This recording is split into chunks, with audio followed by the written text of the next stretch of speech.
Hello learners, আসসালামু আলাইকুম। আপনারা দেখছেন ইব্রাহিম 360, সাথে আছি আমি ইব্রাহিম খলিল। আজকে টিউটোরিয়ালটির মাধ্যমে আমরা ক্লাস 7 এর ইংরেজি চ্যাপ্টার 5 এর 5.3 যে অ্যাক্টিভিটিস আছে, যে গল্পটা আছে আলিফারস এক্সপেরিয়েন্স, এই গল্পটা আমরা অর্থ সহ পড়ব।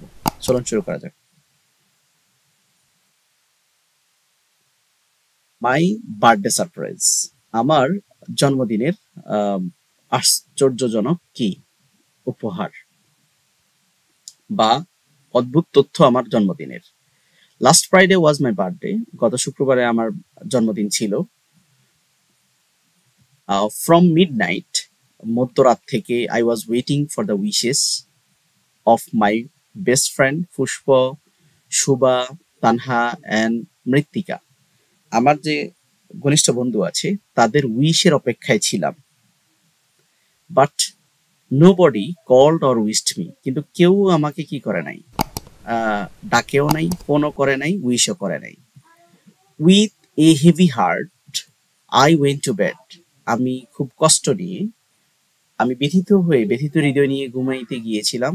I felt so bad that my eyes filled with tear, আমার খুব কষ্ট লেগেছিল এবং আমার চোখে অশ্রু চলে আসছিল।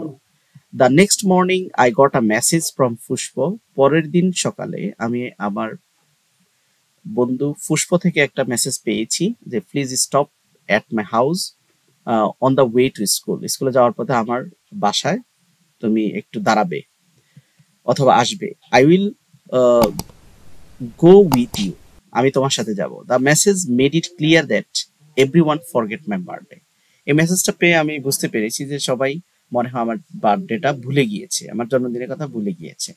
However, after after getting ready I left to school, আমি রেডি হওয়ার পরে আমি স্কুলের দিকে যাচ্ছিলাম। হোয়েন আই এন্টার্ড ফুসফস হাউস, যখন আমি ফুসফস হাউসে প্রবেশ করেছিলাম, I saw all my friends, আমি সেখানে সকল বন্ধুদেরকে দেখলাম।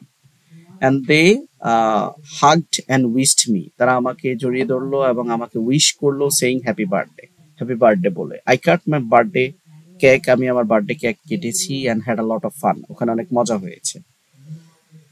ইট ওয়াজ রিয়েলি টাচড, এটা খুব কি ছিল, সত্যিকার এক আবেগ আপ্লুত হয়ে পড়লাম।